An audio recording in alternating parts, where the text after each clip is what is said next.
M3GAN is the latest movie to join the killer doll subgenre. She's got the latest hardware, killer dance moves, and a little bit of attitude. So let's see if her movie can stand toe-to-toe with the titans of knee-high mischief.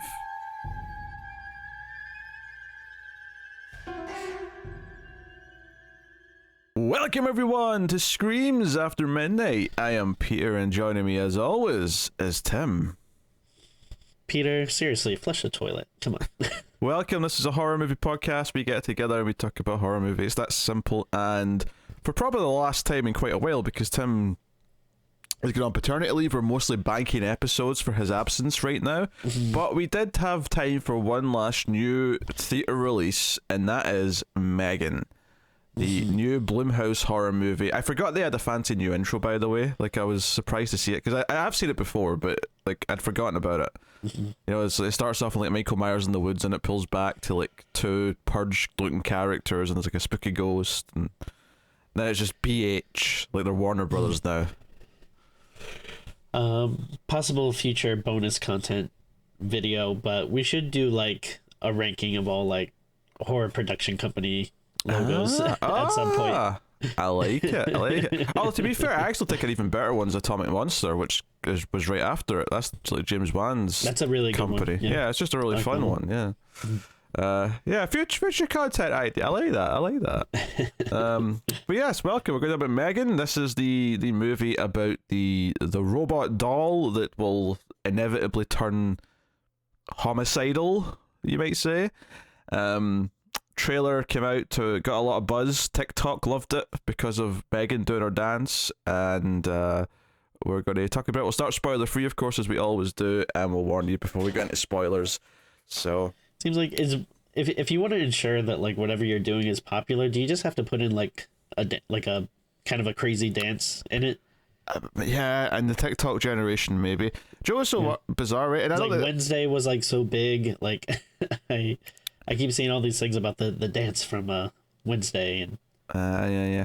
So, without getting into, obviously we're not doing spoilers or anything yet, I have to say though, that dance, which is in the trailer, I don't actually know why in the scene in the movie she does that dance. Like, there's no reason for her to dance in the scene. She just does it. Yeah. There's like no setup for it. There's no like reason why she like goes into a dance at any point. I don't know. It's the rule of cool, baby. If it looks cool, just do it. Doesn't matter. They just do it. I guess M3GAN just likes to dance. As the best I can do to explain it. But obviously the makers are glad they did, because it turned her into a TikTok icon, which probably boosted the box office by at least double for the weekend. So TikTok icon. Any three greater words in the English language? There definitely is. I'm just drawing a blank. It's just too. I'm too sleep deprived to possibly even give you an answer to that. So, yeah. So we'll get into M3GAN.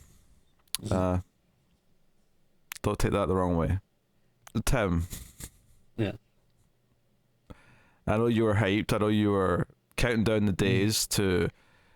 Oh yeah. Hopefully the you know, because you're a big fan of the boy, you were hoping M3GAN was going to be the bride of the boy, as it were, the counterpart, the femme toy fatale. Yeah. How did you feel about M3GAN? Well, actually, first, before we start, I'll do a quick impression of the guy that sat next to me in the theater. Okay. All right, so like literally 2 seconds into the movie starting, which, you know, it doesn't start with like the title or anything. It starts like with his fake commercial. 2 seconds into that, the guy turns to me and goes, "Is this M3GAN?" And I go, "Yeah." And he goes, "Crap, I'm in the wrong theater." And he storms out and just leaves. Only he didn't say crap, but because of I can't say the word he actually said, but it's just really funny. I'm very curious, like what he was planning on seeing, and also like how he just instantly knew that like he was not in the right theater. I mean, yeah, the fake commercial at the start of the movie sort of introduces the idea of like, you know, toys that are kind of advanced. So I guess like he's aware of the trailer, he's aware that it's out, so he sees this like fake ad and he's like, you know what, this feels like M3GAN. Yeah. I appreciate that. I'm pretty sure this is a Black Panther 2. I could be wrong. I will say that commercial at the start felt so much like a real kid's toy commercial that it felt really weird, because I was like, because you get Universal, you get the Blumhouse, you get the Atomic Monster production logos, and then it goes to that, and I felt like, wait, if they accidentally went back to the ads like that were playing before the movie. Yeah. But, yeah. All right. What do you think? All right, yeah, so the actual movie itself, I had a blast. I thought it was a lot of fun. It was, I mean, you know, going by the trailer, it was pretty much what I expected, which is, you know, just kind of like a goofy, you know, killer doll movie. You know, we're not talking about necessarily like, you know, elevated horror, as they like to say here. This is one where it's just kind of a blast. I thought it was pretty funny at parts. I'll be honest, like I actually wasn't expecting this, but I did think like some of it was kind of sweet. Like, I don't know, I thought Allison Williams like did a really good job as you know, Gemma, and like, I don't know, like her kind of like struggling with, you know, all of a sudden having you know, this essentially like a daughter that you know, she didn't plan for, or not to say like, you know, she didn't want, like, you know, because it is, you know, family, and you know, she had a relationship with her and liked her and stuff, obviously, but you know, to kind of have it thrust upon her is like something she wasn't ready for, and then kind of learning to deal with it. Like, actually thought they did a pretty good sweet job with that. And yeah, I think I don't really know exactly what it is about it, but there's something just very satisfying about seeing M3GAN on screen. Like the way she like the oh, this is so satisfying. Yeah, M3GAN, go M3GAN. Well, I mean, you make it sound like perverted or something, but I just mean like, I don't know, there's something that's just like inherently kind of funny or goofy about the way she looks and like moves and stuff, that I don't know, it was always fun when she was doing something on screen, and I thought she was like really funny. There's plenty of parts where, you know, I was laughing, and you know, if the question is kind of like, oh, is it intentionally, you know, funny or not? I think it is, and I've listened to like podcast with like the writer of the movie who also like wrote Malignant, and she seems to be very like self-aware and knows what they're doing, and you know, so it's not like they were trying to make something very serious that people just, you know, laughed at. Like, you know, it's very intentionally funny, but yeah, and I mean, you know, it is PG-13, which I think some people kind of whined about, and I know people talked about like, oh, like, you know, maybe we'll see like an R-rated version someday, but I don't think it's really necessary. I think it worked well for, you know, being you know, in its PG-13 format. I thought there was some, you know, decent enough like scares and, you know, kills. There was some like honestly some, you know, violent stuff that I actually wasn't really prepared for. I was a little surprised at, like, one scene in particular. I was like, whoa, like I thought I kind of knew it was going to happen from the trailer, but then they go somewhere that surprised me. But no, I mean, yeah, I thought there was a lot of satisfying stuff in this. I had a really good time. Yeah, I never know what you're gonna say, because you always like stop, like you need to take everything I said in, and like I need to process what you said, you know. I need to put it through the old central processing unit, much like M3GAN has, and consider how I'm going to respond. Now, you should change your name to P3 tier, by the way. What, processing version 3 something Timothy's electronic robot. Robot. I mean, NAR's easy, come on. Like, the word robot's right there, Tim. You know, I was vocally a little more down in the trailer when it came out, and I said that it looked kind of stupid, but it did have the potential to be funny, like bad, like, you know, so bad it's good. It was kind of like what I was getting from the trailer as a possibility, and going to see it, it's kind of, it's kind of weird where it lands for me, because I think it's better than the trailer had me think it would be, in that it focuses so much on the idea of like Allison Williams' character taking in her niece after her, the niece's parents die, and the struggles of like becoming like a parent out of nowhere when you didn't really ask for it, and having to deal with that. And so it's very competent in its like drama, if that makes sense. Sure. But I have to say, like, I was also kind of disappointed that it wasn't crazier, because I was. Sure. And I felt like most of the crazier M3GAN scenes were all in the trailer. Like, all the times where she like moves in a weird way or whatever, I think are in the trailer. Like, there's very little extra stuff in the movie in regards to that. So I think that's a pretty low body count. Like, I could have used more kills. Like, and the PG-13 thing. Like, yeah, there's one or two scenes that go a bit further than I thought because it was PG-13, but at the same time, there was definitely other ones where I was like, I probably would like more violence in this. Like, I think I want to see, like, not quite Terrifier 2 level of violence, because that's like the absolute, gold standard, up the tippy top pinnacle of movie violence, but certainly something where I'm getting a little bit more visual sort of payoff to things, because there's definitely some where it just cuts away when she's about to do something, or whatever, or there'll be something where there is something violent that happens, but there's like a shocking lack of blood for it, like someone gets like stabbed with a nail and there's just like no blood because they just cut away quickly, and it just feels quite I guess dry, for lack of a better word. So I don't know, I was a little bit more mixed on it, in that surprisingly it's a better made movie than I think I would have expected, but that's almost more disappointing to me because I wanted something just crazier. I think it's actually a lot more subdued than I was expecting, and a lot more, like I kind of agree that it is kind of sweet in places, but I almost thought it was a bit of a downer, because instead of just getting into the crazy M3GAN antics, there was so much of like, oh, the girl's sad because her parents are dead. I was like, wow. Give me the crazy robot killing people. So, I don't want to sound too negative, because I don't think it's that bad. It's got a very high review score on Rotten Tomatoes, which I was shocked to see when the reviews landed. And I can see why no one's faulting it overall. But as a horror movie fan, I kind of left feeling like, no, I could have used more carnage. I wanted more carnage, Tim. I mean, that's fair. I wouldn't hold that against you. Yeah. So, yeah, like I say, very little bit of and as far as the intentional comedy goes, like, there is one joke that did make me laugh quite a bit, and I think it was the only joke of the whole time that made like the entire room laugh. Like, I heard everyone in the theater like get let out a proper laugh for.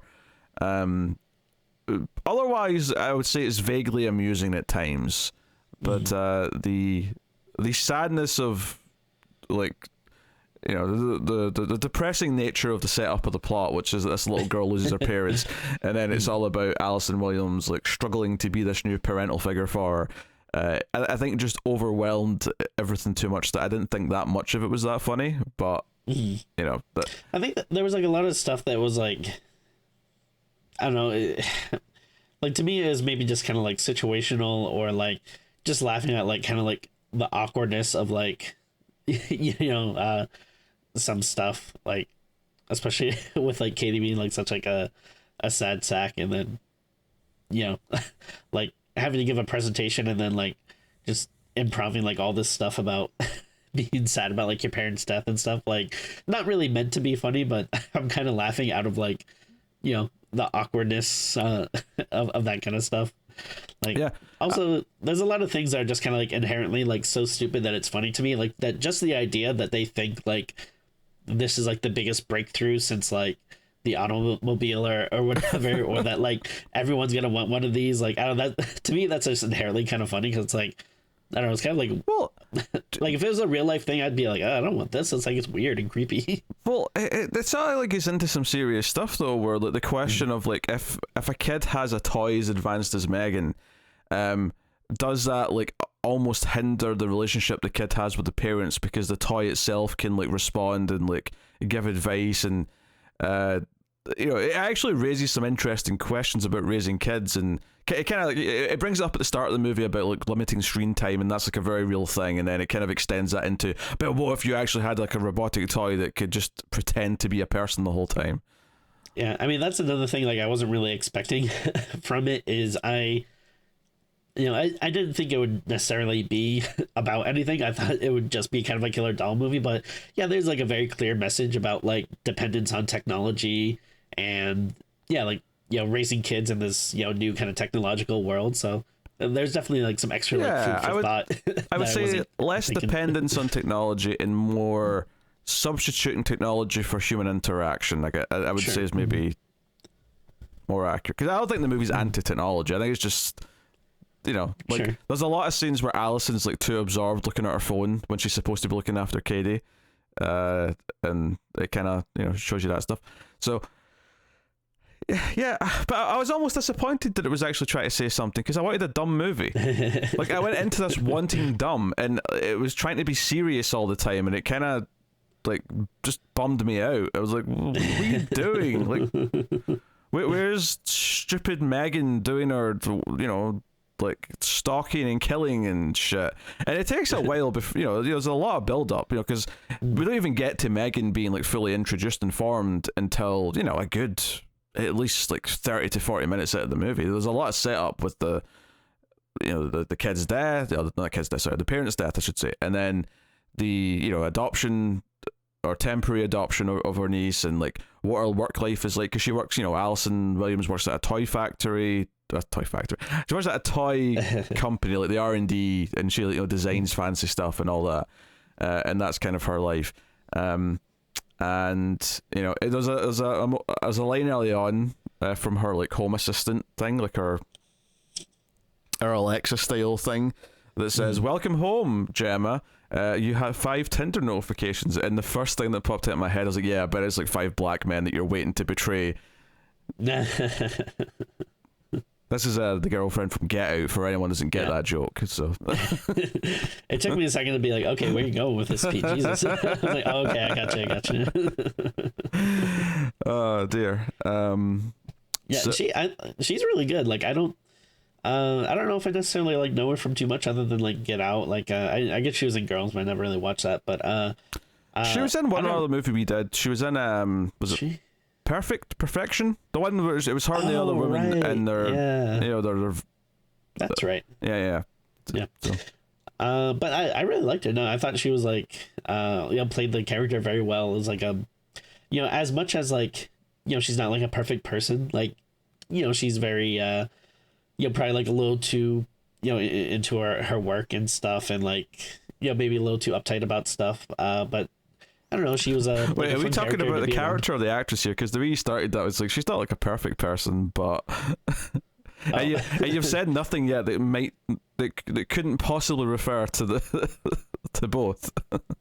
I mean, I don't know her as an actual person, so I'll just say I'm. Because you could be talking about her acting, right? You could be saying, "Oh, she's like a workaholic. She's really too into her work. She really needs to." Allison needs to spend more time with her family. I mean, geez. Yeah, I mean this is a character, obviously. But no, I thought she was she played the character very well though, and it was like, I don't know, it's interesting following her like. That's why I see some of the points that you're making, but like for me, I think I don't know, I enjoy this character so much and kind of the journey, and even if the story was maybe a little more self-serious than I was kind of expecting going into like a goofy killer doll movie, it didn't really bother me that much, just because I guess I kind of got wrapped up in it. She's solid, and the character writing's actually pretty decent, particularly her relationship with Katie. That stuff's good. Although I will say her boss is a little overly comedic. It's a little much. Yeah, he's like he's like the boss out of like an actual full-on comedy who's like entered into this movie that is otherwise a bit more serious, and he kind of felt out of place when he was on screen to me. He had this way of talking. He was very loud, he was very animated. That kind of stuck out to me a lot, but a little bit, but I don't know, it kind of worked for me. I thought some of the stuff he said was funny. Like, I don't know, I liked how into this doll like he ended up getting. He did have one line that gave me a good chuckle. So it was something about they're going to present M3GAN to the world, and he says something like something about another company, like this company's, we're going to kill this company. I can't remember what it was, but it was basically making fun of some other company that makes robotic stuff. But yeah, no. Now my favorite joke in the whole movie, without spoiling it, because I can get away with this here, is just, I'll say, the kid that's a bit older, his response to his mother at the I don't even know what you call it. It was like I don't know. It seemed like a maybe not necessarily like an actual school, but maybe like some type of after school like camping, like afternoon thing. I don't know. It's kind of hard. Yeah, it was like there was a kind of range thing for a bunch of kids to do like a scavenger hunt in the woods. So like everyone was out for like a picnic type of thing. Yeah. So, but yeah, it's so weird. Like my complaints of this movie are not what I thought they would be. It's very competent and like it's straightforward storytelling, but all the things I actually wanted from it didn't deliver. And I do think the body count's quite low. I do think it actually holds back a little bit in terms of being a horror movie. I will say I did call something that was going to happen in the last 15 minutes, and I was glad it did happen. Me too. Yeah. So that was nice, and I suspect it's like a pretty. It's like a pretty classic, like Chekhov's gun. Yeah. That's what it is. It's a Chekhov's gun. It absolutely is. But it came up in a way that I wasn't necessarily expecting it to, which is good. So, I think what maybe might be good is like well, first of all, they have been teasing that they might be doing like an R-rated or unrated cut or something. So maybe you'll get your wish and they'll have something with a bit more gore or something. But then also I don't know if it's official, but it sounds like they're a sequel's it's on doing the way. A sequel. So I mean if they can kind of have a sequel that maybe ups everything, makes it a little crazier, ups the kind of violence and body count like that, that could potentially be cool. And then I feel like a sequel would be good because like you don't really need to redo like the serious stuff. Like you can kind of just have everything already established and then just go with it and get into the more of the crazy stuff. But, I mean, I'm not going to hold out hope for more gore, just because if this movie's a success at PG-13, they're definitely going to make the second one to fit the same rating. So that's not going to change. Sure. But it's not just like that's only the first thing, because it's easy to say. Like I felt like there was some gore missing in certain scenes, but it's not just that though. It's just how wacky it isn't. Like I was expecting wackier stuff from like that scene where she dances in the hallway is easily the wackiest thing she does in the whole movie, and it's in the trailer, so I didn't get any real excitement from it because I'm like, oh, I've seen this bit already. And it's not like there's even any extra bits to it either. It's all the moves that she does is in the trailer, So, I wanted crazier. I wanted to come in here and be able to and laugh at how silly she does things to certain people, or how crazy her logic is. And the movie is so competent and plays it so straight, which in some ways is a good thing on an objective level. Is just far more boring to me than I was hoping for. So, right. I don't think it's bad. I think it's annoyingly decent. Right, which is like totally fine. Which would be good if it was like a movie that you're kind of dreading seeing and having low expectations for. But if you have high expectations for a big, crazy, bonkers kind of thing, then it doesn't exactly deliver. I don't even know what I'd compare it to in terms of what I was hoping, but I mean, to compare it to Chucky for a second, let's hope the second one's like Child's Play 2, where that first Child's Play, it's a good movie. I think it's better than this, but it does suffer compared to Child's Play 2 a little bit, because especially when you rewatch it, because so much of it is the doll really alive, and there's so much build up where the characters don't really know or believe that he's actually up to stuff, and then the kid eventually does, but no one believes the kid. There is something to the second one where the movie doesn't hide it from the start. So right away he's Chucky, right away he's acting like Chucky, right away we're seeing him do stuff. So there's a lot more of him. if I have anything to say about a potential sequel to this, is I would hope that because we've already done the build up to M3GAN, that the second one, because no, she's M3GAN already. Like, obviously, there has to be, given the way that obviously the movie ends, you expect that she's not making out without a scratch. They're going to have to like, how does M3GAN somehow come back, or is there a new version of M3GAN or whatever that they'll have to do at the start of a sequel? But I would assume that the sequel would get into things quicker, because there's no point in like doing the slow build to it again, because that would just be tedious.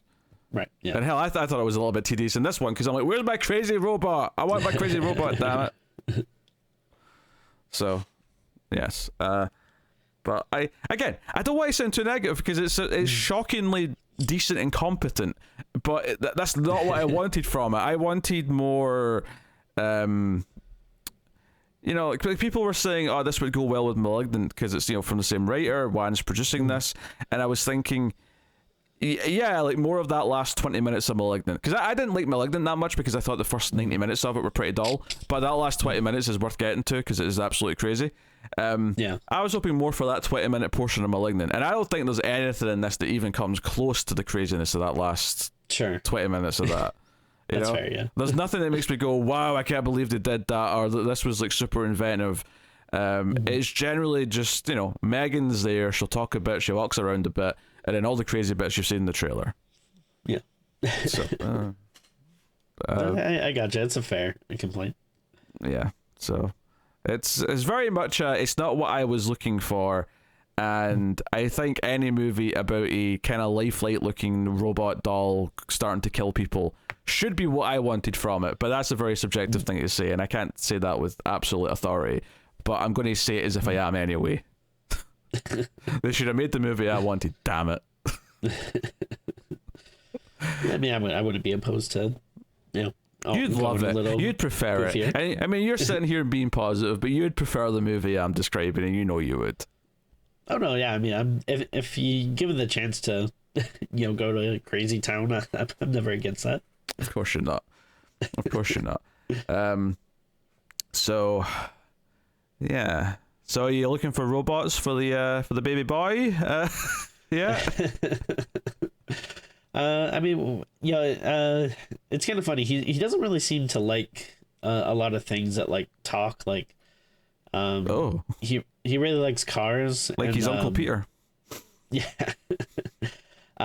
He likes cars, and like my brother got him the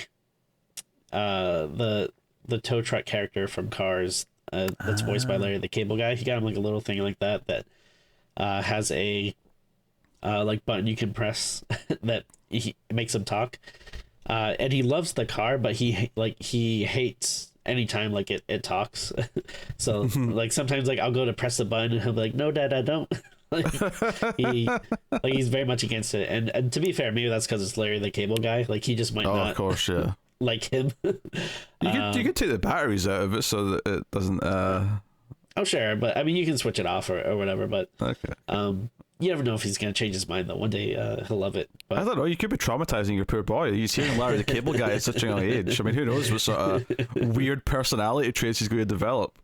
Oh, believe me, yeah, I'm not pushing the envelope too far. But yeah, I don't know. I don't really like robots. In terms of around having them around the house. So, I probably won't be getting that many. I already have so many like of my own toys, and I'm basically just like, I'll just give him my toys as he like continues to get older. So he'll probably just end up. Aren't your toys collectibles though, Tim? Oh, believe me, I did feel that pain in that scene. Yeah, because Allison Williams' character is obviously like a toy developer and is designing the latest toys. She has like a couple of shelves of vintage toys that are collectibles that are in the packaging, which does come up because Katie does go to pick one up and she's like, no, they're not to be played with. Technically they are because they're toys, but not these ones. Yeah. Yeah. So, all right. I suppose we'll get the spoiler warning and we can get into everything that goes on in the movie then. So, full spoilers for M3GAN. You have been warned.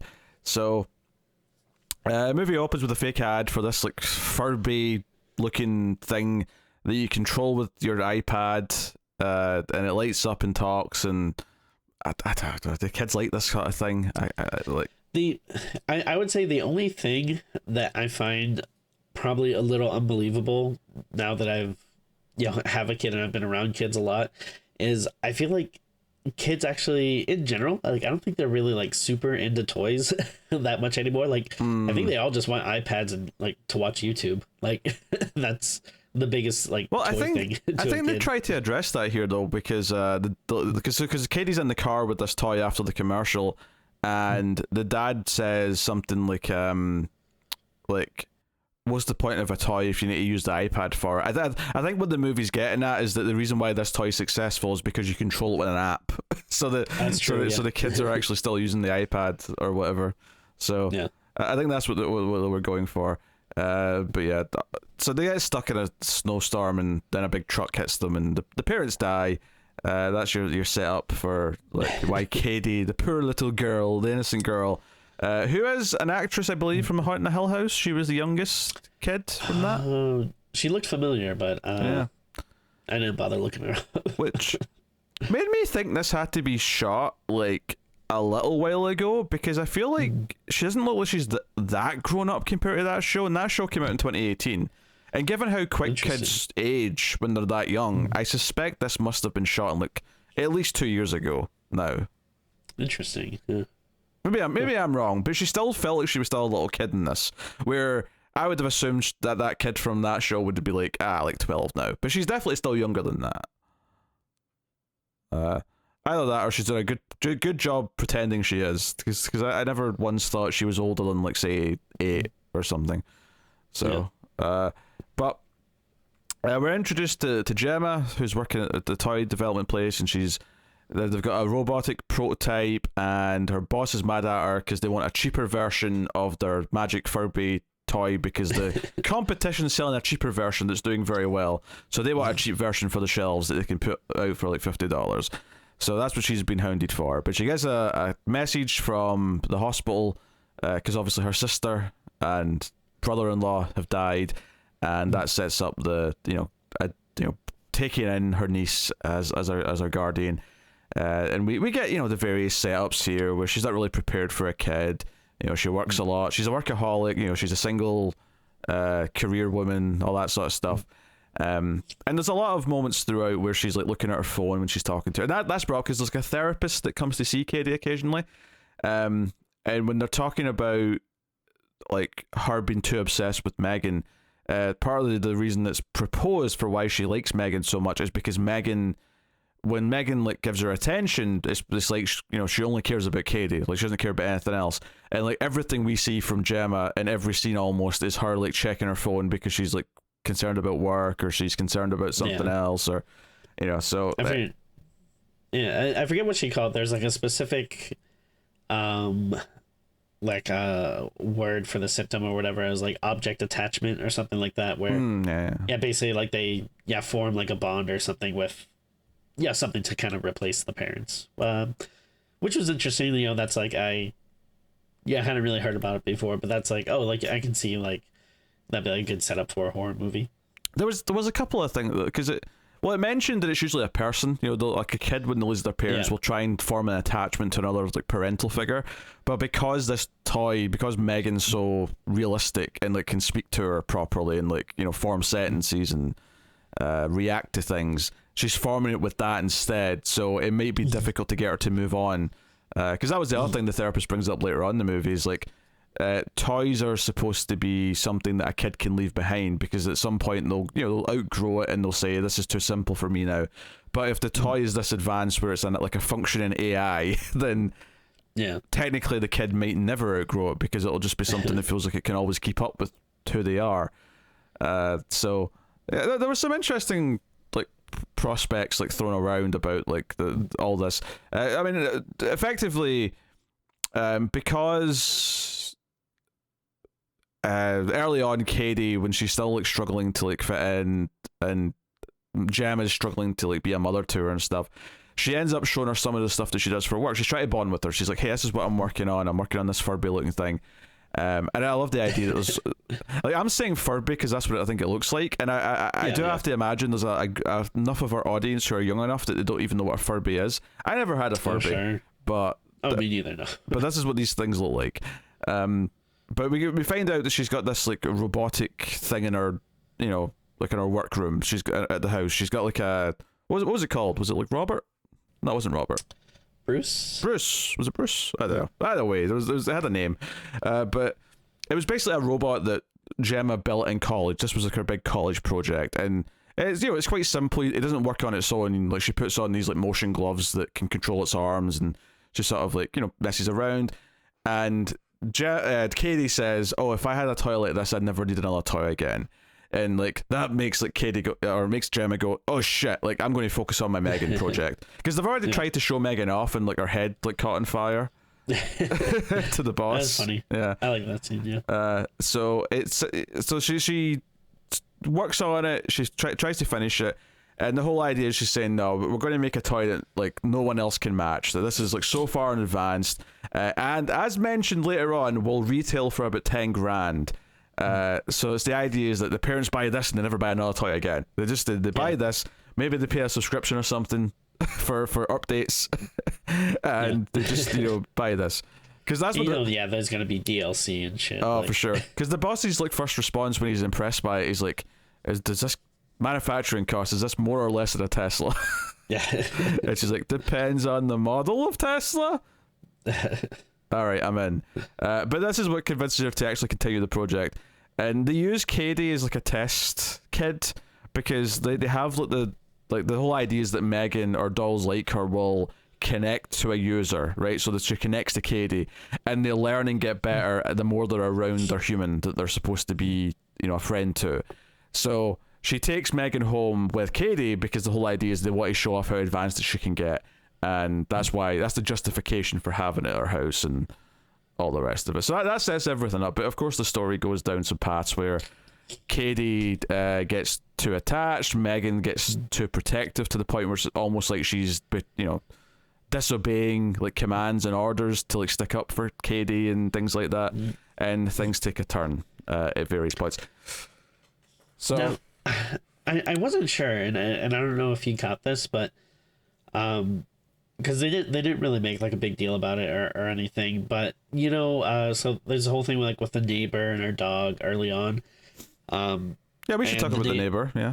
Yeah, but the neighbor mentions like she got like a shock collar for a dog, and then like one of the kind of early confrontations is like the dog is is attacking like M3GAN at one point, and then it seems like there's like a spark or something that goes off, then it to me it seemed like something like the electric shock collar, like that's what actually made her self-aware kind of thing. Like like something about it like went off and like maybe could have sparked something in her CPU that like I don't know, turned off some type of safety protocol or something. Like that's basically the Chucky remake, whereas it wasn't an accident. It was like a disgruntled employee who did it, but it's right, but it's the idea that it's capable of all these things. There's just a safety feature to stop it. It's really funny to me for what's supposed to be a kid's toy. It's like this thing is capable of doing all this, which is like it's like that's like an old like Simpsons joke where one of like the Halloween episodes where there's a killer Krusty doll, and at the end it's like there's a button on the back that says like good or evil, and it's like accidentally on evil. At least in this case, to defend it a little bit, this is like a advanced prototype. It's the first of its kind, and like the idea that it's it untested. The idea that it could go wrong at least makes sense in the fact that she's created this not by accident, but how advanced it is kind of by accident. Whereas the Chucky doll, it's almost like a modern day Frankenstein.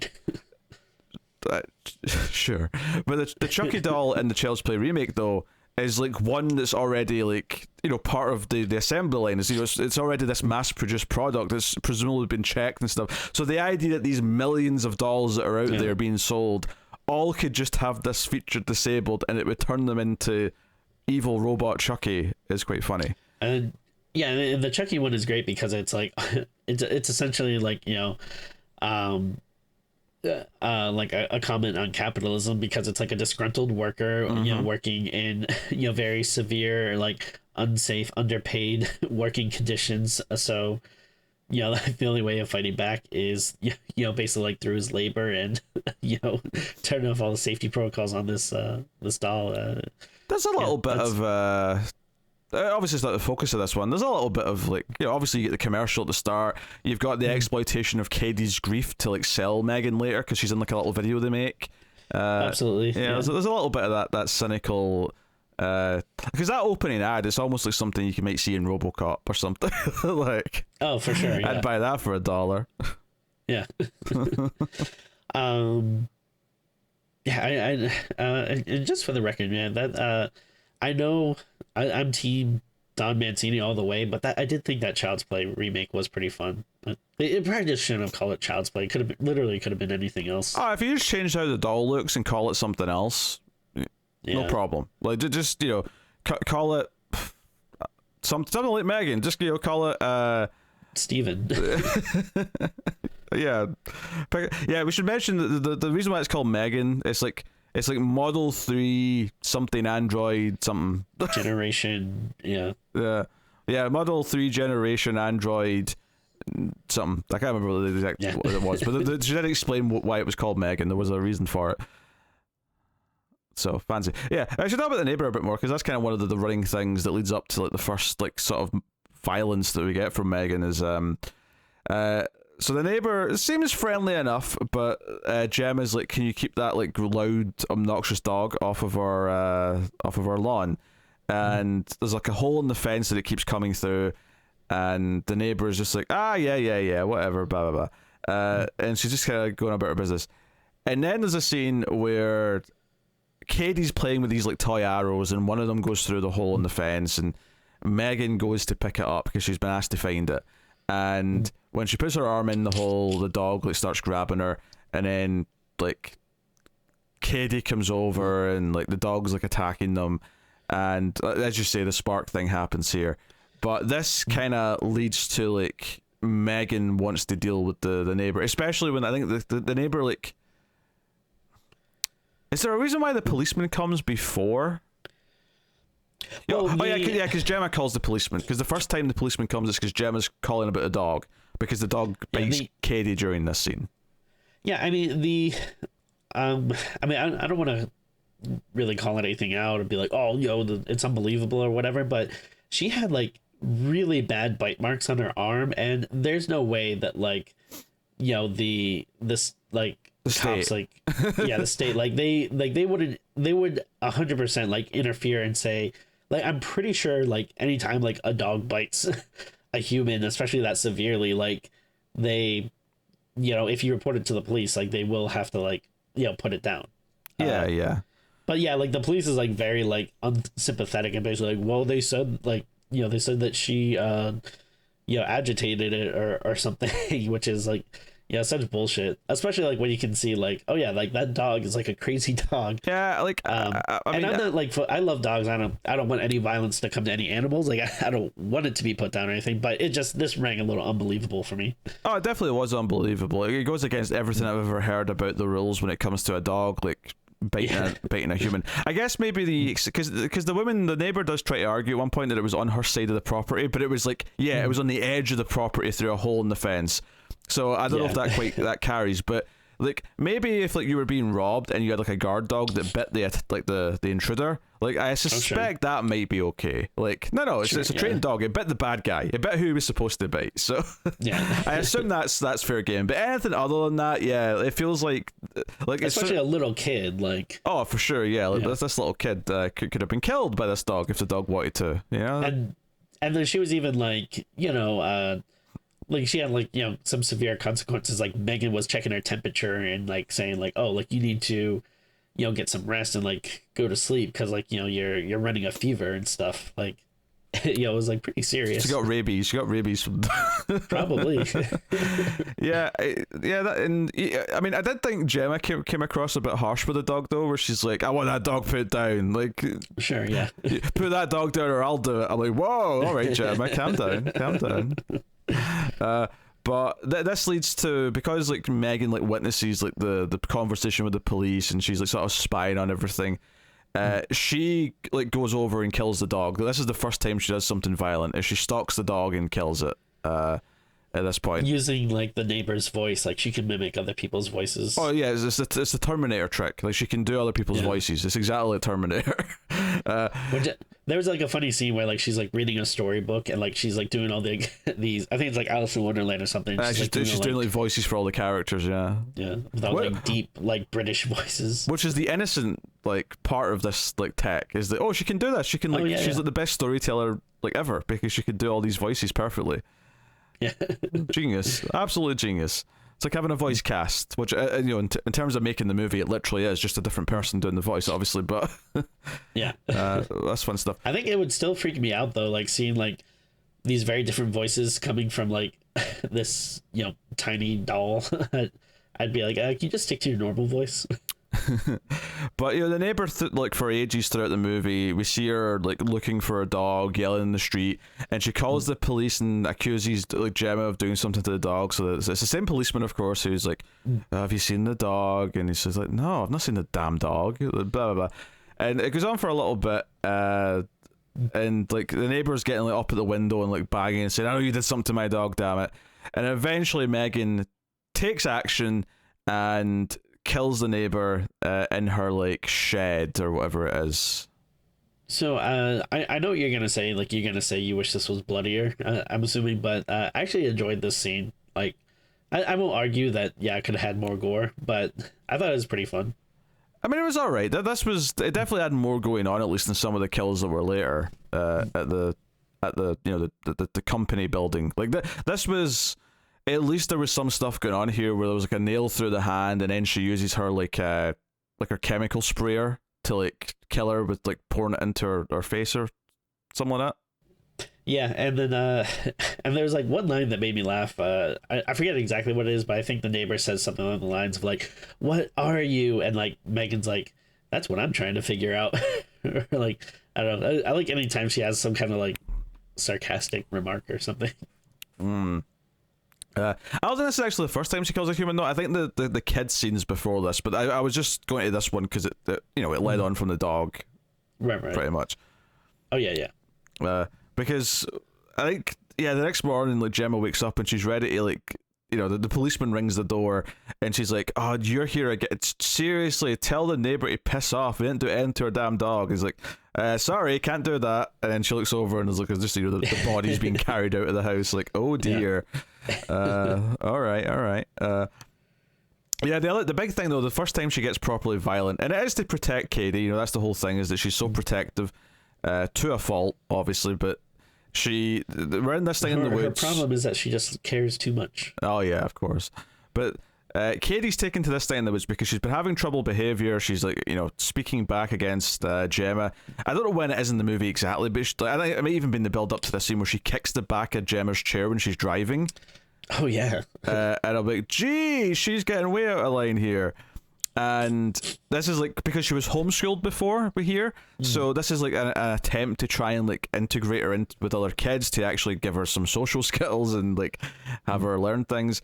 So they're doing this like this hunt thing, and this is actually where I got the biggest laugh of the movie for me was this other mother is like talking to Gemma, and she's like, oh yeah, that's mine over there, and like Gemma's like, isn't he a bit old? He's like, he had a growth spurt, but he's a really sweet boy at heart. And she says, hi, Timothy. And the kid turns around and just goes, F off, Holly. Yeah. So I do appreciate, if you're going to do a PG-13, I do appreciate a very, very wise use of your one F-bomb. You get one F-bomb, make it count. And I think that made it count. But this kid's awful. He gets paired with Katie, and they're off looking for like mushrooms or some shit, and he starts like digging the spiky mushroom into her hand. He's bullying her, and M3GAN shows up. A piece of shit. M3GAN shows up, and she's got her fancy outdoor coat on at this scene. And this is where like he pushes her down, and he's like, tell M3GAN to speak to me, and he pushes her down.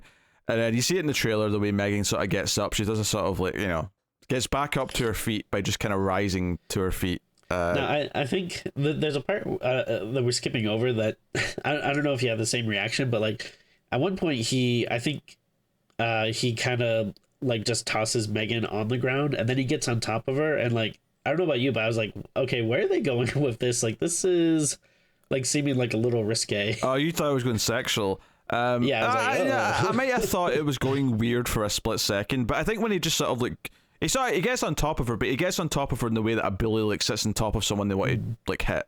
You know, it didn't feel, once he actually started slapping her, it just kind of felt like, this is just bully behavior. It's not sexual. I think you thought he was going to try and do something kinky to the doll. I wasn't sure. I mean, I think it's just when you have, maybe it just seems like a little different. Like if it's like, like a boy doing that to a girl or something, like makes it seem like a little like, all right, we gotta go somewhere gross with this, but. Yeah, luckily I think that's exactly what it is. If this was if M3GAN was a boy doll, I don't think your mind would have went there. Right. Yeah. I think it's just purely because it's a girl doll, and because he's a bit older, it feels like he probably is at that stage where he's like, puberty's kicking in and he's, emotions and thoughts are running wild, shall we say? But I don't think so. But when they're on the ground, though, is that the scene where like she grabs his ear? Because like, to me, that was one of the most surprising scenes in the movie.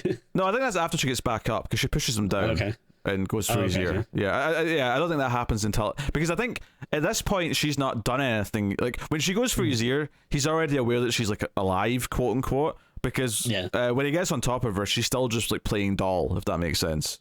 Right. She's been playing. She's like a normal doll. She's not saying anything or moving.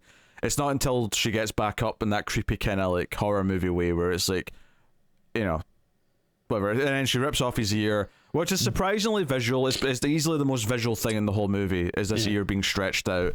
But it's like so, like it stretches so far to the point of like, oh, I didn't know like skin could be that elastic. It was like, I was like, ugh. It was definitely effective. I mean, I'm not sure it does, Tim. This might just be the movie. No, have to find out. No, we don't. What do you mean we have to find out? How are you going to find out? I mean, one of us will have to build a robot. That's number one. But why do we have to build a robot to find out if an ear can stretch that far? Well, because it was a robot that was stretching it. It wasn't a human that was stretching it. You could. You don't have to build a whole robot to test that part of it, though. I mean, if a human tried it and it didn't stretch that far, all that would tell me would be that a human can't stretch an ear that far. It doesn't tell me that a robot can or can't. Someone call Mythbusters. Get them on the case, okay, and get a volunteer to like offer their ear up for sacrifice.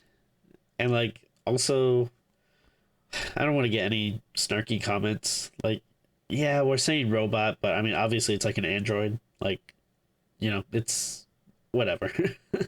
What are we talking about? A robot is an android. No, they're different. Define the difference, Tim.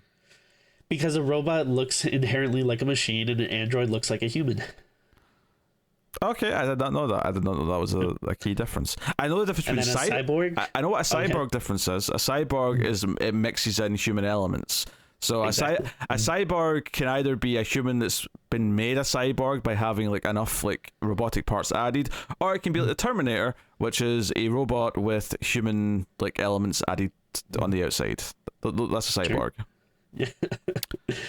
I know someone that had a teacher that said, if you wear glasses, you're a cyborg, because it's like you're using like the assistance of.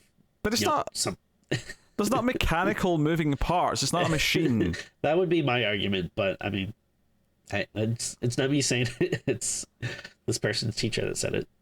That's like someone's got a peg leg as a cyborg because they've got a bit of wood substituting for their foot. I mean, don't get me wrong. If prosthetic arms and legs keep getting more advanced, they may eventually cross the line into cybernetic limbs. But yeah, I don't know if we're quite there yet. You know what surprised me, and I'm only thinking about this because we're talking about cyborg, but when I left the movie theater and I was walking through like the lobby, they had a poster for the Blue Beetle movie, which I had heard they were doing one, but I thought like that was I assumed that was something that got canned with all the other like HBO projects, and also I thought it was just like another one of those streaming things. I didn't realize there's an actual like theatrical Blue Beetle movie coming out. This is just you not keeping up with the news, because it was just a HBO Max streaming thing, but that changed at some point, and everyone was expecting it to be cancelled when Batgirl got cancelled, but for some reason this one just isn't. It's got a release date. Interesting. And apparently, according to you, there's now posters actually advertising it, which means it got further than Batgirl ever did. So, yeah. Strange. I mean, I'm not against it. I actually do like Blue Beetle, and could be good, I guess. But I've got a sneaking suspicion that it's going to bomb, but oh really? Okay. Just a sneaking suspicion that it's not going to do that well. But now, like with all the new, whatever gun stuff, like, is it even gonna matter? Is it gonna be like, even if it does well, is it just gonna be like, okay, but we're rebooting or reworking the universe or whatever? So yeah, everything coming from DC in the next year is irrelevant. Cool. Fun. Yeah. So, so she rips off the kid's ears. She chases him, and it does that Chucky thing where the kid's death ultimately is him falling in front of a car. He falls onto the road and a car hits him. So it's like, oh, this looks like it could have just been an accident. Like he just, fell onto the road like a dumb kid and died. So it's like no one's suspecting that there was a killer per se. And that's very Chucky too, whereas I think the first Child's Play, that's kind of how it starts. Is like the first one feels like it's just an accident. It's a freak accident. Maybe the second one feels that way as well. Deniability, and then it just makes you sound crazy if you start blaming the doll for everything. Yeah. So, but and then you already see it in the trailer, but I do love the way that she runs. For whatever reason, she runs on all fours like a dog, which is just like a really weird, freaky visual, which. Again, it's one of those things where it's kind of a crazy moment, but you already saw it in the trailer, and unfortunately she doesn't really do it more in the movie, but I wouldn't have minded if she did it more. It's kind of is cool looking. Yeah. I guess she's quicker on all fours. I suppose so. It's the only reason I can give for her doing that. So the movie, like, the main plot of the movie is that they're showing M3GAN off to the boss. He's like, okay, I agree, let's do this. This will make us a lot of money. Let's do a big unveiling where we reveal it to the world, and we can start getting pre-orders in, so that we can make more. It's all about those pre-orders over the next few months. And the movie's building up to this like show where there's all these investors coming, and they're going to like watch this. Not to be confused with because they show it to him. They've got like this fancy, like sort of playroom that's got like the one-way mirror, right? And all the investors come. There's a second showing where they see it and they all start crying because Katie says she's upset about her dead parents, and M3GAN actually comforts her and gives her advice, which convinces the rest of the company and stuff to like get behind it. And then it's building up. Is this where she sings too? Yeah, she sings here too. Which is it's when she's singing that she starts making people cry. Also, while we're on the subject of music, later on when she's being creepy in the house and like Gemma's coming out to confront her, she's playing a Linkin Park song on the piano. Oh, really? Yeah, because I'm like, wait, this is that. Is that Toy Soldiers or Small Soldiers? I can't remember the name of the song. No, it's not Linkin Park. It's Eminem. Okay. I'm confusing. Yeah, I know what Linkin Park song I'm confusing with it. No, it's an Eminem song. It's the Eminem song where the chorus is like a choir or something comes in singing about toy soldiers. Yeah. Like, and we all fall down like toy soldiers or something. Yeah. That's the one. Okay. That's what she's playing on the piano. I was like, I know this tune, and it was like, oh, it's this.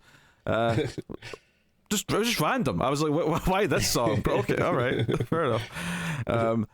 I respect they didn't go with like a a lullaby or do something that was like, oh, this is creepy because it's a kid's song, but she's doing it at the piano, all creepy like. But so it's building up to like this big unveiling where they're going to have an audience, and the boss is like, we're going to show off M3GAN, and at this point, like they actually like Gemma turns M3GAN off because she's becoming concerned because she is acting out, because she's challenging her, she's like talking when she's not supposed to be, things like that.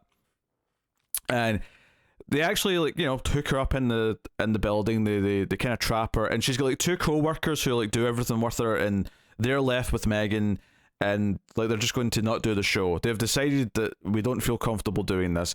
But M3GAN's hearing all this. M3GAN's hearing that she's basically going to be decommissioned and like worked on because something's not right, which is what prompts her to ultimately free herself and trick everyone, because she does the Terminator thing again, where she actually intercepts a phone call from Gemma, because Gemma has decided to take Katie home because Katie's upset and is trying to, this is like her turning point of her arc, where she's like, I'm going to be a mother to you, you're important to me, to hell with this company, I'm going to take you home and make sure you're okay. So she leaves. If it's this part or like the part before where she takes M3GAN away, but like Katie like freaks out, like she's like an addict without M3GAN, like she is going through like deep withdrawal. Oh yeah, that's just before this, because this is this is right before she decides to take her home, because she's freaking out in the playroom, and she's demanding that the therapist is there, because this is where she slaps Gemma. So she actually slaps Gemma across the face.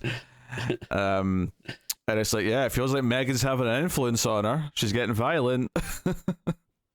But no, she takes her home though, and the M3GAN intercepts the phone call to the co-worker, and so the co-workers don't know they've been told to like shut M3GAN down, and M3GAN like fights back and like strangles the guy and like tries to set them on fire.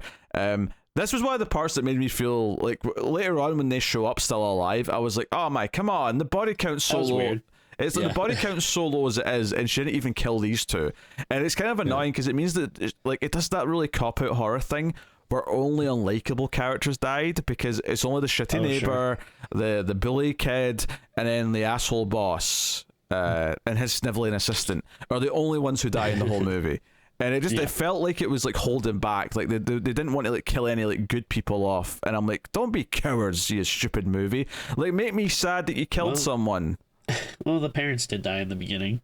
Well, that's not M3GAN though. That doesn't count. That's just set up for the plot. That's not M3GAN's rampage. Right. That's a whole other movie. That's the Revenge of the Snowplow or whatever. So M3GAN escapes, and she runs into the boss in the hallway, which is the scene from the trailer where she grabs the blade off the paper cutter and does the dance. And I'll pose the question again, Tim. Why does she do this dance in the scene? Maybe to intimidate him or throw him off his guard. I'm not buying that. I'm not buying it. I'm trying to think, like, did she hear him say something earlier about, like, maybe, we have to have M3GAN put on a show and dance for the investors or something like that, and maybe she's, like, mocking him by literally doing a dance as she comes to kill him? Maybe. I don't know. I'm trying to give it the benefit. I'm trying to give it a reason for the stupid dance, and I don't think there actually is one. I mean, I'm not saying they made the wrong choice, because clearly it's the reason the movie became like a bit of a meme hit, effectively. Yeah.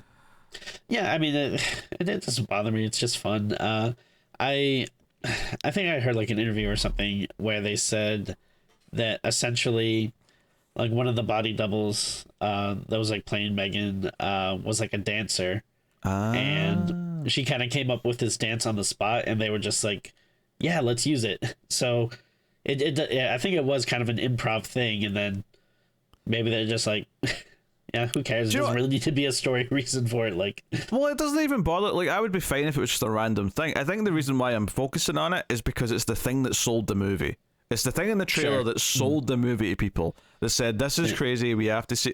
And I feel like if it was like a recurring thing where she was like gradually doing more dance stuff throughout the movie, I'd be like, oh, this is like a character quirk and she's going to like keep doing it, and this is like the big moment where she does it before a kill. That'd be fine. But there's like no dancing from her before that scene. It's just like all of a sudden she's just decided to do a little dance, make a little love, get down tonight.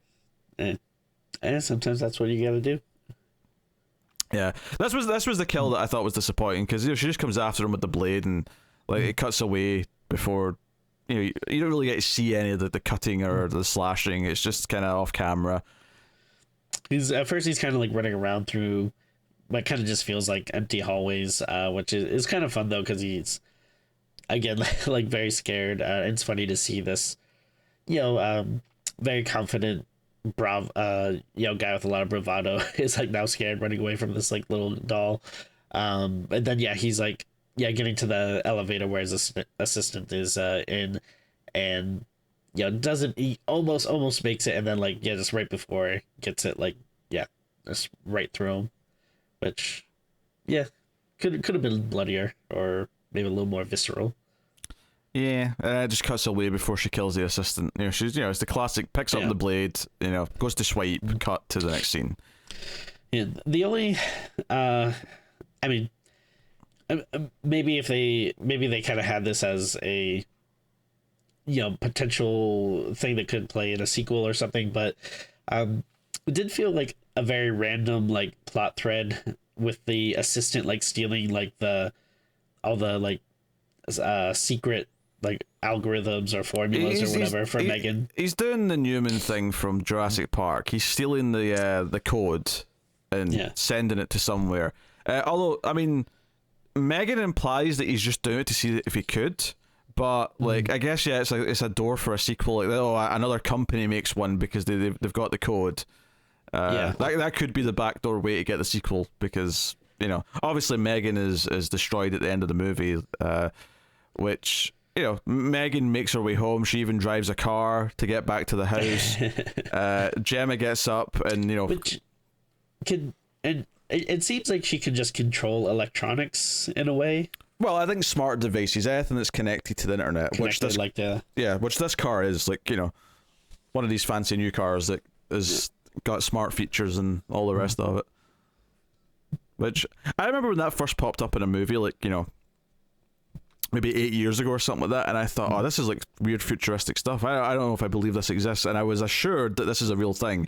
It's just kind of funny now that I'm like, it doesn't faze me now. I'm like, this is just normal now that there's cars that are like this. But the first time it popped up in a movie, I was like, oh, this feels far-fetched nonsense. It's like, no, this is a real thing now.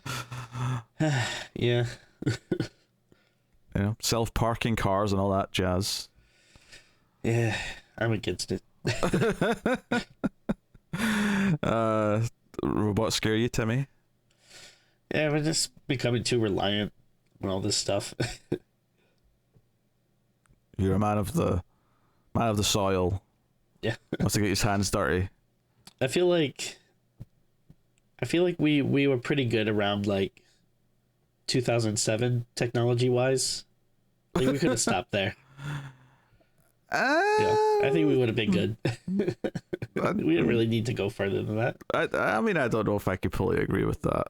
I mean, I for one, I'm glad that we've moved on from the PlayStation 3, but I mean, yeah. you can dispute me with that if you want. But yeah, so M3GAN goes back to the house, and Gemma, gets up. She's playing the piano and comes in and finds M3GAN there. And the final confrontation. We're in Act 3. This is like her coming after Gemma, trying to kill her.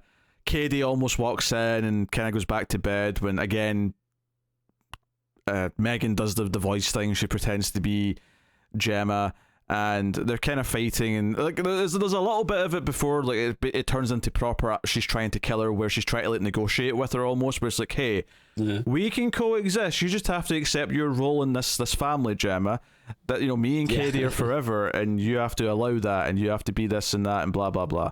But obviously it keeps going south when Gemma tries to fight back. She does this trick with the pen earlier on, where she sort of makes her look at the pen so she can like hit her off switch. And this time M3GAN's like, no, F that, and grabs her hand, and it's like, now it's like a proper fight. But they end up fighting in the like her workroom, and things are getting falling over, and you see like the robot, like Bruce the robot, and you're like, oh god, that's going to come into play. There's no way that's not coming into play in this scene. And it's this fight to the death, and M3GAN gets her face ripped off at one point, so she's just like this, metal head, fighting back and all that. But it's actually, and this is kind of the heartwarming ending to the movie, is that it's Katie who's put on the gloves that control the robot, and Katie starts, fight almost like Real Steel. If you've seen the Hugh Jackman movie, where they're, the boxing with the robots, where they're controlled by a human. she's the one who actually starts fighting Megan with the robot, which again, narratively, I can't fault this. This makes sense. This is like her like rebelling against and realizing what Megan is, and the idea that she's protecting her new surrogate mother figure is perfect storytelling for the story that the movie's trying to tell. You know, it's capitalizing that very fair. So we get a fight, and they start ripping out parts of like Megan's head, and eventually stabbing in the processor is what finally does her in. But yeah, there's a lot of like fighting and like, you know, blocking and stuff in this fight sequence. I feel like, yeah, and like the robot like rips her in half and like just throws her. Yeah, like, yeah, because we get the rip in half, and then like the top half still crawling like the Terminator, try to like, you know, get to them. So which like it was a cool scene seeing her get ripped in half, but my first thought definitely was like, well, it's a robot, like she can probably still like crawl around and function and stuff, like yeah, robots are a lot like zombies. You got to go for the head, or wherever the processor is. Like, it's entirely possible the processor might not be in the literal head, because, you know, it's a robot. Right, you can put it wherever you want. It could be in the foot for all you know. But no, I mean, this was I mean, the whole scene actually I liked a lot. Like, even before when they're just kind of fighting in like the living room or the kitchen, like I like kind of the back and forth, and like there's a very creepy like atmosphere to it. Like, you know, it's very like dark, and you know, I like you know, Megan trying to like bribe with her and be like, listen, come on, like, you know, we need like let's work this out and stuff, and do what's best for all of us. And then yeah, you know, I wasn't really expecting you know, like from the trailer and stuff, I never would have expected this movie would have ended with like a robot battle, but yeah, I'm very glad that it did. That was very fun. Like you kind of said before, like I didn't think of it like early on in the movie, but yeah, probably about like once they got to the lab or something, like it started going off in my brain like, oh wait a minute, like we have another robot in here, like what can we do here? But it was a surprise though that yeah, Katie was actually the one who, you know, was putting on the gloves, especially because like, you know, she was still pretty like pro Megan you know, at this point, like, you know, you kind of assume she probably overheard something or saw them fighting and that changed her mind or whatever. But, yeah, like it was a nice little moment for her to be like, no, like as much as I love, you know, this toy, this technology, like I still, you know, prefer my blood relative, my human guardian. I mean, I think even David just preferring just this idea that if she sees Megan try to kill Gemma, it's like it changes something, you know. It's like, you're not taking my new mother away from me, come on, like I've already lost parents. So yeah, narratively it makes sense, you know. And like, we haven't talked about all the scenes where Katie's acting up, because there's a lot of them. There's a lot of this movie where it's Katie talking back and like clinging to Megan and being mad that Megan's taken away from her. And there's, you know, that is like a running thing throughout, and so it really does focus on the trauma of this girl getting over her dead parents. And you know, one of the scenes that you kind of alluded to earlier, but didn't really talk about because of spoilers, but now we're in spoilers, is the first scene where the therapist comes over and is like to observe that this is a good environment for the kid to grow up. Which it felt a bit quick for that to me. I'm like, really, you're going to assess how she's doing as a new mother like a day after she's taken the kid in? Like, she's not really had time to even like set up a room, so set up all of her things, you know.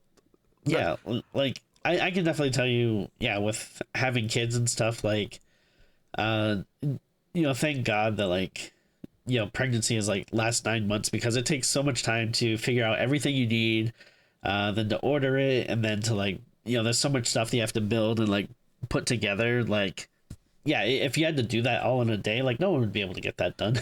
Yeah, absolutely. So she comes in and she's like, oh, you know, I'm going to observe two of you. You know, you can do whatever, you know, play a game or whatever, play with some toys. And Katie's like, well, there's no toys here. And the therapist is like, well, but all these on the shelves. And Katie's like, those are my aunt's collectibles. They're not to be played with. And the aunt looks at her, and I'm like, come on, like, it's 2023. you cannot tell me that this grown-ass woman has not heard of an adult who has collectibles that are in the packaging. Like, she might not like it, she might think it's stupid, but even if she, like, personally thinks it's a little bit silly and childish to have that, and a lot of people think that about, you know, collecting toys and keeping them in the packaging and all that. I mean, I don't do it. No well against anyone who does, but it's not something I'd ever care about doing. But the idea that she looks at her like, oh, this is a negative mark on my report about you being a fit mother, like, no, shut up. Like, this is not something that should be marked down for. But I mean, also the thing is, like, unlike, I would say, most collectors, like, she has a very legitimate excuse where it's like, this is like a part of her field, like, oh yeah, this is her job. Yeah, this is literally what she does. Yeah, like, you know, just take the 2 minutes to explain, be like, oh hey, like, I work in like a toy manufacturing company, so like, you know, these things are kind of like, it's like a part of history of like the work that I'm in, so I kind of view them like that, and then be like, oh, but yeah, like, you know, of course I'm gonna get some more toys that we can play with eventually, and yeah, you know.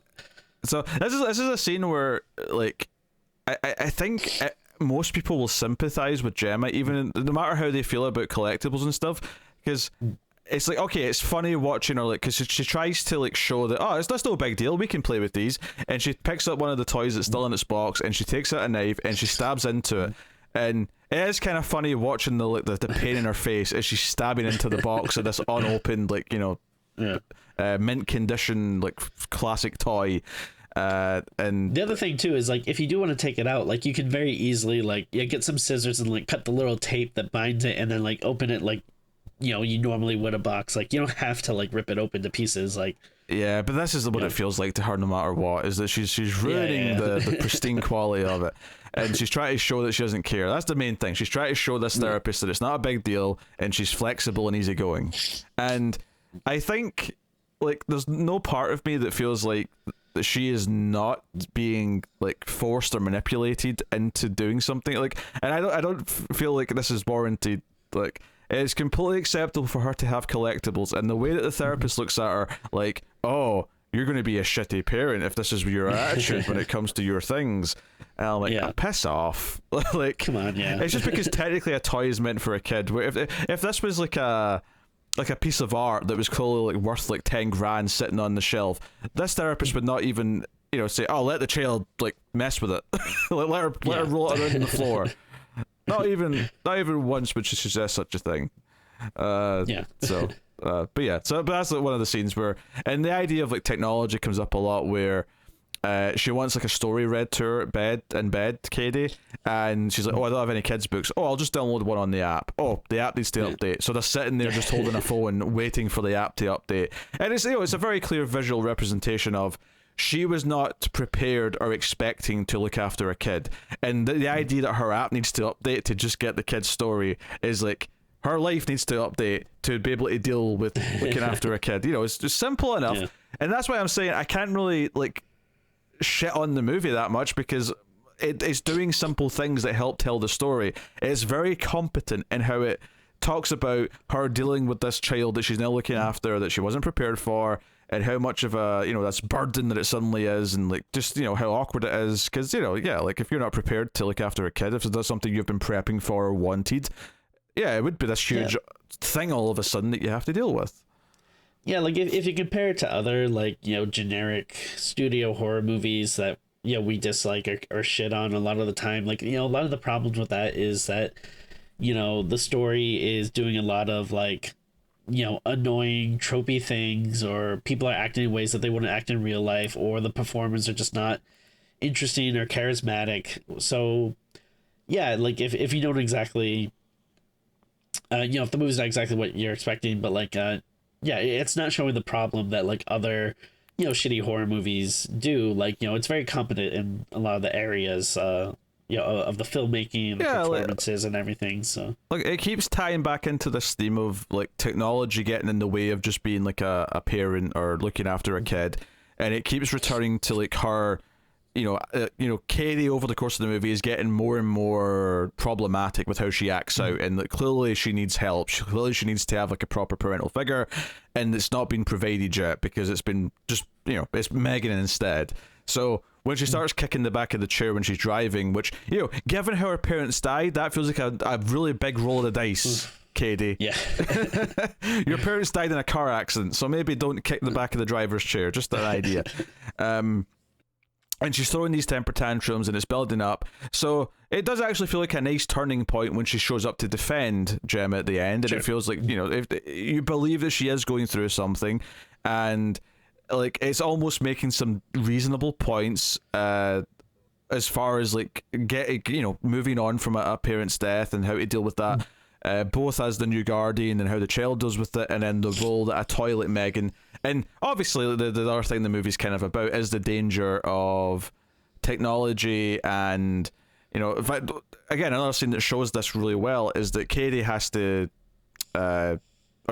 Gemma has to work, right? She's got this deadline earlier on in the movie and she's like, okay, I need to work for several hours, so I need you to hold the fort. I actually thought she was going to leave her in the house herself, but she's actually just working in her workroom in the house, so it's not actually that bad. But I thought she was going to go to the office and leave Katie on her own. But she says, hey, here's my iPad, you can, you know, watch stuff and do whatever whilst I'm working. And she's like, okay, how much screen time do I have? And she's like, wait, what are you talking about? She's like, well, when do I have to turn it off? She's like, never, you can watch it as much as you want. And I think, again, it's this idea that she is going to rely on technology to, you know, deal with the kid because she's got stuff to do, and her reliance on that is, you know, that's, you know, both characters, both Gemma and Katie have arcs, both of them by the end of the film have, you know, Gemma's ready to be more of a parental figure and she gets over her reliance on technology and realizes that she has to actually connect with her on a human level. Katie, you know, accepts Gemma as a parental figure by the end and sticks up for her, and they become something akin to a family by the end. Both of them have arcs, so it's a very solidly constructed movie that does the character stuff well. I just wanted crazier. I wanted more deaths. I wanted a bit more gore. As a horror movie, I'm disappointed. As a drama, it's all right. You know, it actually does relatively well. Like, it's definitely better than other, like, you know, crap Blumhouse stuff. Like, it's better than Truth or Dare, obviously. It's better than you know, Fantasy Island. I forgot that one. You know, it's better than the majority of that. Obviously, not all Blumhouse, because they've made some good movies, but it's better than anything like that. This is not a silly bad movie. But part of me was kind of hoping it was a really silly movie, and so sadly for me, I don't know. I felt like it was lacking what I wanted from it, even though it's actually solid in a lot of what it does. So I don't know. So it's a weird place to be. But Tim, it's time to rate the movies. So rate M3GAN. I don't necessarily disagree with what you said, but also I wasn't as disappointed. Like it you know, pretty much kept me chugging along. Like I was never really bored. I'm not sure how long it was, but it was like 100 minutes. It's pretty normal, which seems about what do you expect from this movie? But like I was never bored. Again, you know, I like the characters. I liked, you know, there's story arcs, and I think M3GAN is just like really fun on screen. Like even just like the way she moves and like the sounds it makes, it's just I don't know, something about it is just like very entertaining to me. It just feels like there's this weird like robotic disconnect from like this crazy thing that to me it just like looks like kind of like weird and off-putting. So it's just funny, like the way people reacting about like how great it is. And there actually I think were some pretty decent like jokes and stuff in it, and stuff that I laughed at. We didn't mention it, but I forget there was like another funny scene I think after the neighbor died, and like she's talking to a detective, and I forget like what he says, but like he's like very flippantly like we found out that the kid was murdered. Like we found like a piece of his ear, so we think it's homicide now. And like, you know, she was like, oh my god, like am I a suspect? He was like, what? Oh no. We just like wanted to let you know. But yeah, there's a lot of like little stuff like that that I thought was funny.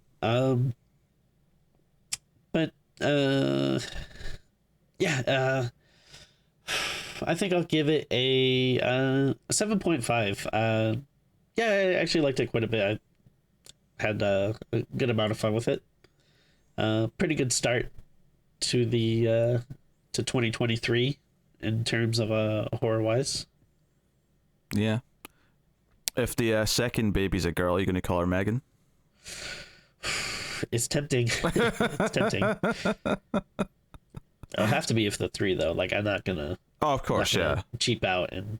I love the idea for her whole life. She'll be like, the teacher will be like, "What's your name, Megan?" And she'll write down, "No, Megan with a 3." And she'll be like, "What?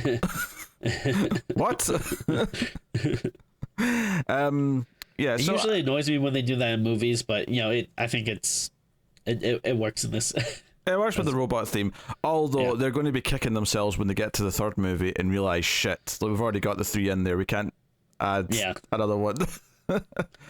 Well, yeah. I mean, the sequel though, it has to be like either like a 4 replaces the 3, or like a 4 where the A would be or something. Yeah, but what do you do for the third one? Where do you put a 5?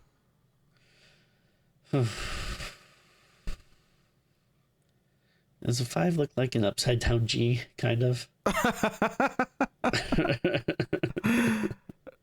Okay, where do you put a 6? Like, I don't think it's sustainable. I think the most likely option is to call it Megan 2.0. That's my guess. Sure. Yeah. That's my guess right now, but I could be wrong. Yeah. Either that, or they go with a different name with a number in it, so it'll be like Amber, but there'll be like a number in the name somewhere, Sure. But I could be wrong, because if it's a different company that builds a new version of Megan, they might call it something different. So it'll be whatever they end up calling it. Lucille. Lucille. That's what we're going with. Yeah. So I think I'm going to go with like a 6 out of 10, which I'm giving it because I think there's a few funny lines and scenes, but I don't think it's like funny consistently enough. Whereas like I just feel like it becomes a downer for too long, where we're dealing with this girl like upset about her dead parents and the aunt who's like struggling to try and be a parental figure. And I think it handles that stuff relatively well. And like I said, the characters have arcs, and it has like a nice payoff to some things. But like, I wanted it to be crazier. I wanted more kills. I wanted it to be bloodier. I wanted more crazy Megan moments. So what do I want from a sequel? I want more Megan mayhem. The 3 M's. More Megan mayhem. If that's what you just call it, Megan mayhem. That's your sequel. That's what I want. Yeah. But yeah, so like, I wish it was funnier more consistently and was crazier. But if you're going to give me crazy, then fair enough. Like, I can't fault that it's a relatively solid told story that's decently directed. I know the director did like Housebound, which was a movie that got some buzz when it came out. I thought it was just okay though.